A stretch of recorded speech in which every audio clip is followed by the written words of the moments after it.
So today is election day, Super Tuesday, and if I'm being honest, we can't keep calling it Super Tuesday. I think I've called it Modest Tuesday or kind of Super Tuesday or relative Super Tuesday, but basically a lesser version of Super Tuesday. So we're in the middle of a pandemic, of course, unless you are literally hiding under a rock somewhere. You would have known this.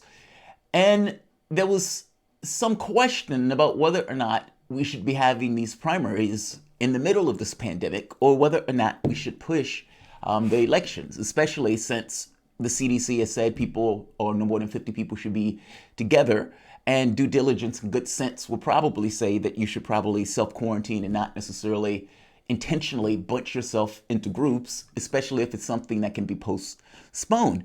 But Joe Biden and the DNC, for the most part, has still been telling people to go to the polls and that everything would be all right.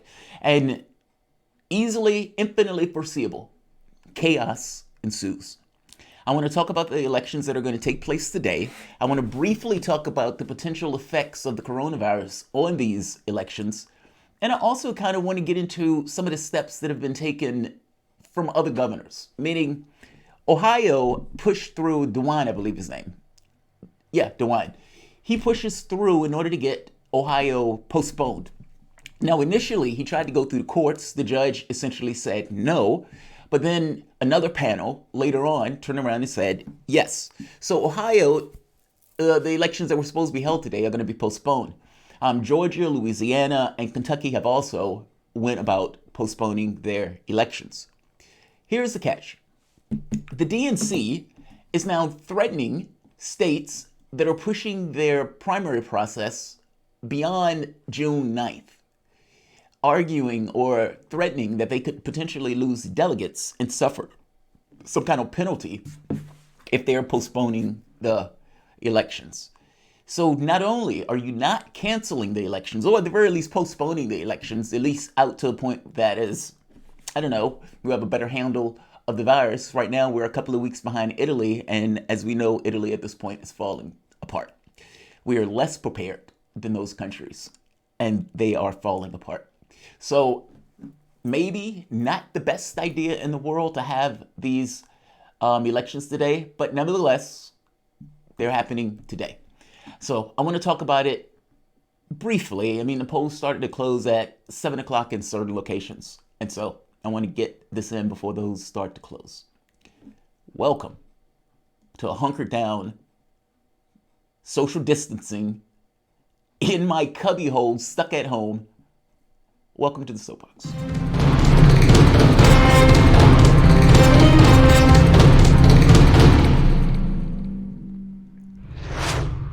My name is Jamarl Thomas. This is the Progressive Soapbox. Guys, if you dig this content, please like, share, subscribe. Of course, you can always support PayPal, Patreon.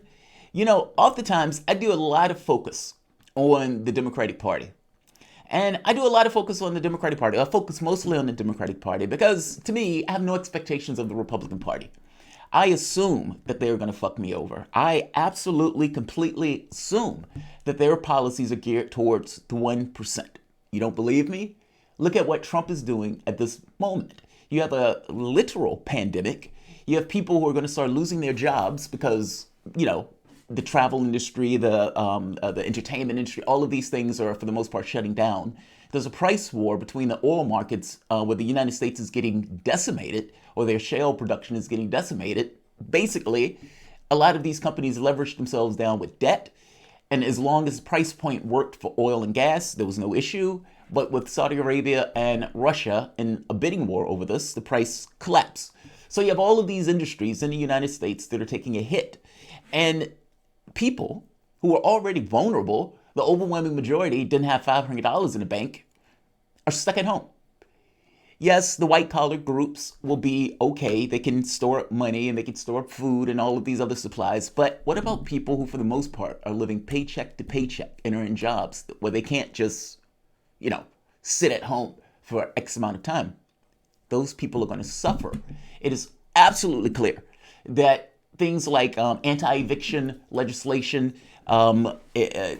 guaranteed medical leave, even something like a Medicare for all, even if it's just going to be temporary, so people can go and get checked. The expansion of our faculties, and we're dealing with masks, and meaning using the productive energies of the United States to start building out these things, kind of like we did in World War II. Nope, off the table. Universal basic income, not so much. The things that we would ideally do in a pandemic in order to ensure that the public is whole, we are not doing. The thing that Donald Trump was worried about is propping up Wall Street and propping up various industries. The human beings, much less so. If Donald Trump extremely cared about getting elected, what Donald Trump would do is saying, I'm going to get a universal basic income pass. He's going to agree with Tom Cotton and Mitt Romney. He's going to say, I'm going to make sure the public remains whole. And he would put through and push Republicans to push through a universal basic income, especially in comparison to the low bar that the Democrats, who are, again, supposed to be philosophically there to represent the poor and the middle class and the 99%. But yeah, vote blue no matter who. But yeah, he should out-left them and ensure that the public will remain whole. And I would guarantee that he would win the next election handedly. They're not going to do that. They're ideologically bent. I have no belief that the Republican Party is going to represent my interests. The catch here is I have no belief that the Democratic Party would either. Right now, Trump, and tell me if you know what he's saying here, basically is saying this. It seems to me that if we do a really good job, we'll not only hold the death down to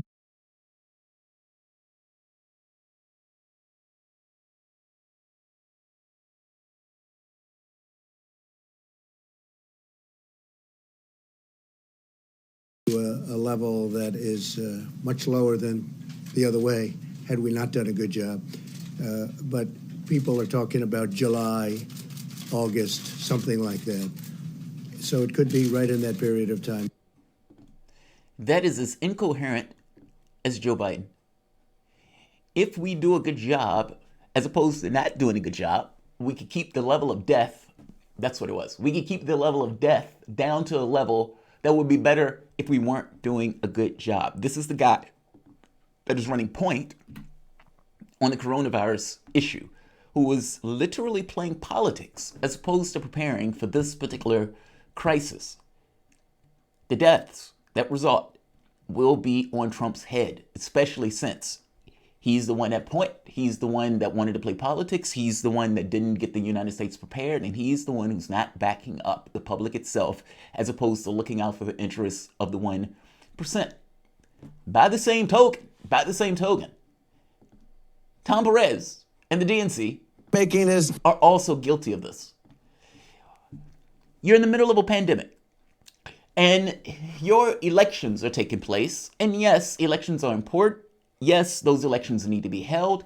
But there is a valid question to ask on whether or not you should have these elections in the middle of a pandemic, when a large part of contingent of that base or of that audience that's going to go to those polls are the most susceptible to death. Meaning you have a large number of young people who are going to the polls, yes, but also Joe Biden and the number of people who've been going to back Joe Biden in this race have been elderly. That is his main constituency. That is his main demographic. And if we're talking about states like Arizona, or we're talking about states like Florida, it's easy and infinitely foreseeable to come to the conclusion that these places are going to be petri dishes. Tom Perez is on Chris Hayes, and Chris Hayes is asking Tom Perez that very basic question.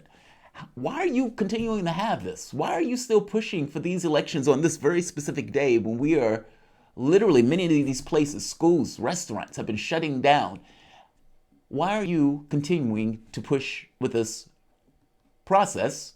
And are you concerned that people will die from getting sick by being in these large gatherings where it is infinitely foreseeable that people will get ill? What say you, Tom Perez? Your view that this can be safely conducted tomorrow, who have you been consulting to come to that view? Well, again, we didn't intervene in that case. No, I know. This is a state matter, yeah. But I'm asking your position as Tom Perez, the head of DNC. Sure. My understanding is you're saying you agree with the states that are going forward. Yes, we respect what they're doing, and we always encourage everyone. And I was in contact today with people in a number of these states, including but not limited to Arizona, and again asking them if they believe they have the systems in place that enable them to put the elections on tomorrow, and they do. And Republican and Democratic governors have made that judgment that they can do that. I don't think it's for me to second guess. Here's the thing, though. It is for you to second guess. If you're head of the DNC, and the DNC is having a primary election, and during the primary election, you're in the middle of a pandemic, and during the middle of that pandemic, the CDC comes out and says 50 and less. And not just 50 and less, that's just their guidance on the whole thing. Governments and states have been shutting down. So restaurants, stores, essentially non-essential stores have been shut down. You could push mail-in ballots. You could try to find some other way of extending the voting time. The voting time period. I mean, I guess my point is there's a myriad of things that you could potentially do with this.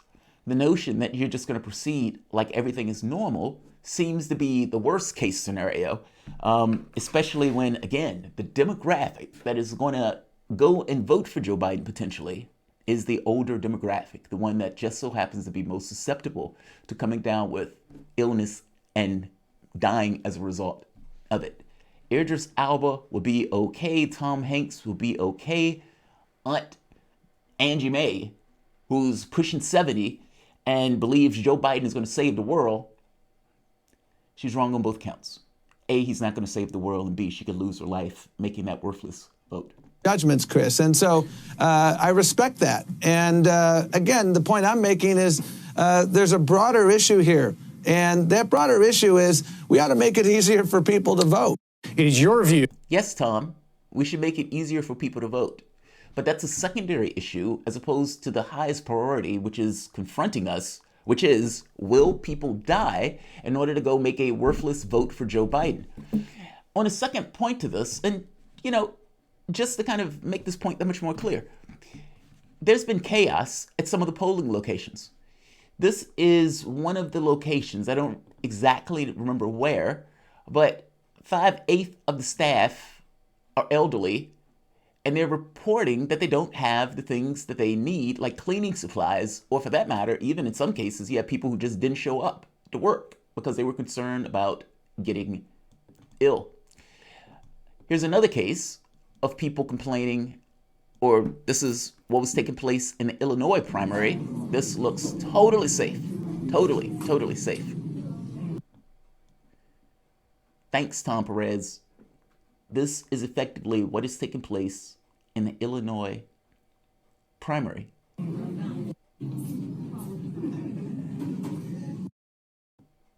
It's a full room with people jammed in together going in to make a vote. Unfortunately, well, it's not unfortunately, they're human beings, but as you can see, the majority are African American. It looks like all of them are. There's one woman over there with a mask. She, at the very least, is aware of the danger that's availing her. She also looks to be a little bit up the age. So, again, she understands that she is somewhat fair game in this process.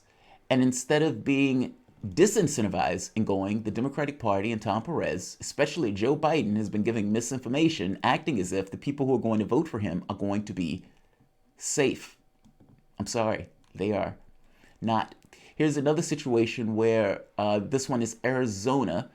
82-year-old woman had to be led to a third voting site by a cop before she was able to vote.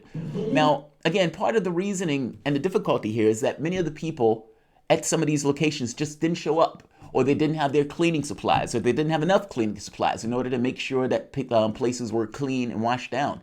And so you had polling closures on the day of, just up and close.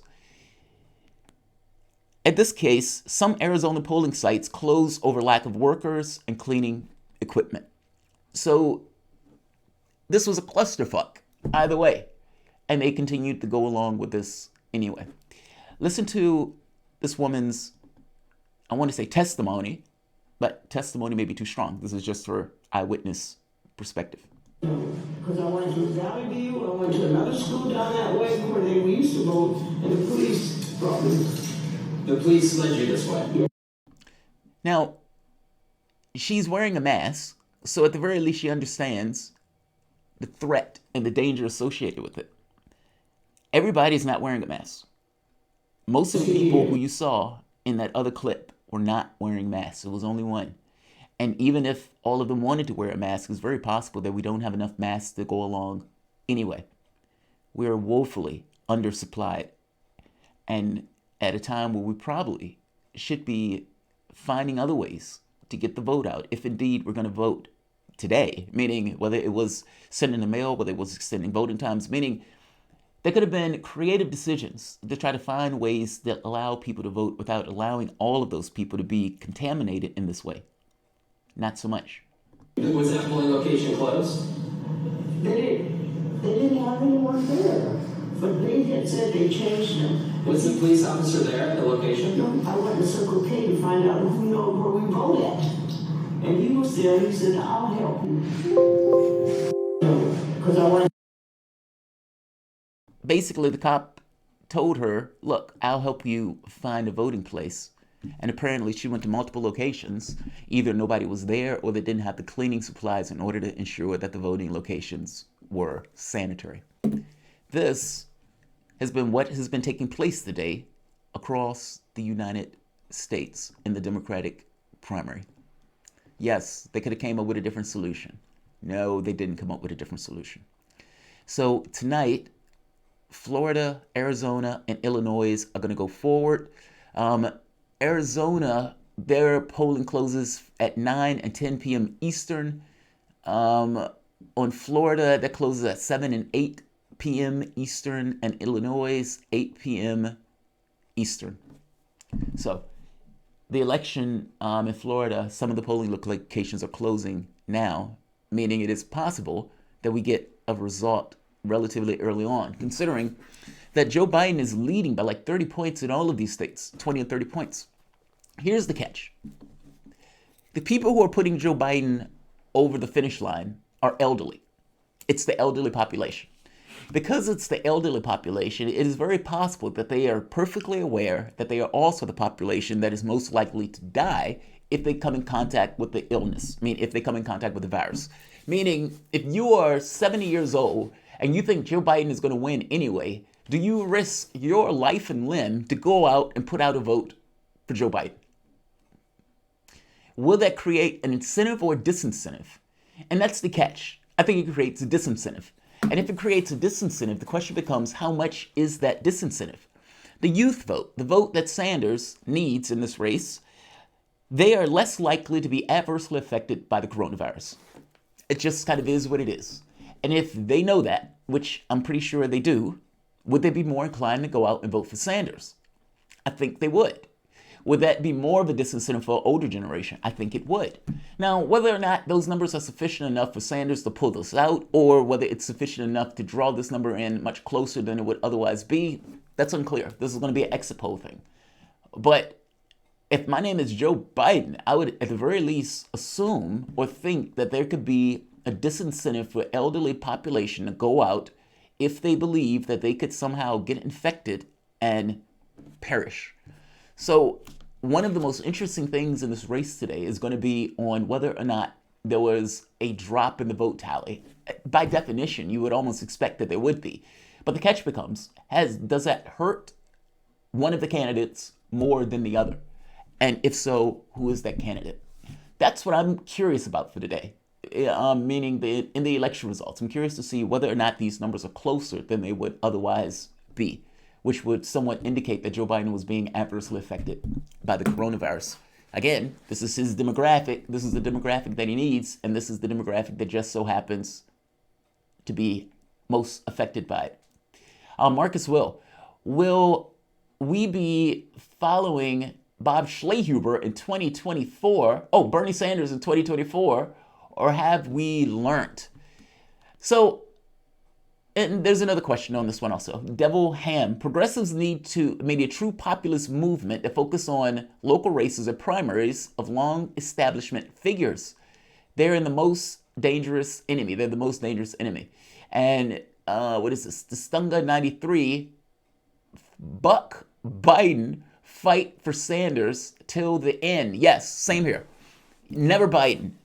Never Biden. It's not even close for me this time around. In 2016, I was so unclear about the Trump thing, and I was terrified is too strong, but I was concerned about Trump.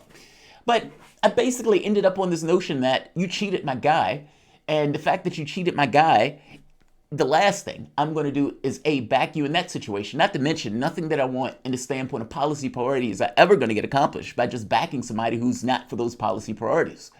If the Democratic Party is ever going to give concessions in the sense of policy or ever respect you, well, they don't have to respect you if they think they can get your vote for nothing. Meaning the gaslighting, that you have nowhere else to go. If you answer that question and say, you're right, I don't have anywhere else to go, then you can't bitch about being taken advantage of. They're taking advantage of you because you've incentivized the taking advantage of you. In this very specific instance, in 2020, I am perfectly clear that under no circumstances would I be backing Joe Biden. And unfortunately for the Democratic Party, I'm not alone in this. There were fewer people like me in 2016, but I think in 2020, I think that number is going to be much higher. And I think that number is going to be much higher because I think people are sick of what they perceive as a party that has been against them, their interests for the last 40, 50 years. And in spite having a situation where the public will be on board for the policies, the party itself lined up almost entirely against their interests. They cheated the guy in 2016 and lined up entirely against him in 2020.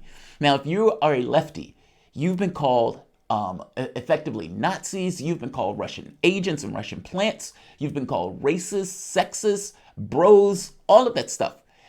Not just going after the candidate, but going after you.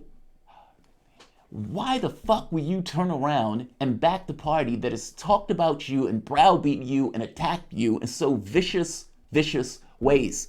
Not to mention the fact that they're against all of your policy proposals should in and of itself give you this mind that if you're willing to back them with nothing in return, then they have no reason to ever respect you or your interests. You will get ignored just like you have been ignored for the last 40, 50 years because they can. When Joe Biden was asked, what are you willing to give Bernie voters in order to get them to vote for you? He said, I expect Bernie Sanders to get his people to vote for me. That's all. Basically, I'm going to offer you what Clinton offered you. Nothing. So, unfortunately, I don't think it's as simple, Marcus, as will Bernie Sanders fade away in 2024. The issue, look, he's not a perfect man. But I had no expectations that Sanders was a perfect man. Ultimately, he has been able to almost take a movement on his back and run with it. Unfortunately, he was not strong enough to bring it to its conclusion because of quote-unquote #friends with Joe Biden, as opposed to the real talk of trying to have a political revolution and burning the shit down. So, yes, I suppose Sanders will still be around in 2024. Will he still be in politics? Who knows? I mean, Sanders at that point will be in his late 80s. But you have gotten farther because of him. Be aware and be honest. As for progressives need a populist movement, yes, that's true. Progressives do need a populist movement. It will take a certain degree of organization outside the political structure. And honestly, until lefties are willing en masse to vocally and very clearly leave the party because it's not representing your interests, nothing will fundamentally change with the party. That's just the honest to God truth of the matter. Frank Friel, let's see, what is this one? Florina Isabel put it perfectly after debate. Bernie Sanders is a compromise. Biden is unacceptable. Yes. I mean, whether they realize it or not, there are a lot of people to the left of Sanders that are backing Sanders. Sanders, when you're looking at the policy stuff, he's not a socialist. He's just a social democrat, if you're going to call him anything. The compromise candidate is Sanders. That's the guy who gets you to independents. That's the guy who gets you to lefties. And the other run-of-the-mill Democrats would have voted for Sanders anyway. Meaning African Americans have no issue with voting for Sanders. Not to mention you get the Hispanic vote and you get the youth vote. You get all of that across the board with Sanders. He is the compromise candidate. Joe Biden is fundamentally unacceptable. Not to mention, I don't think Biden can win. I mean, granted, we need to see what takes place with the coronavirus and whether or not Trump botches all of this. But basically, short of Trump massively screwing this up, I don't know how Biden wins this race. I could be wrong. We will find out. Like, share, subscribe. I'll be back momentarily.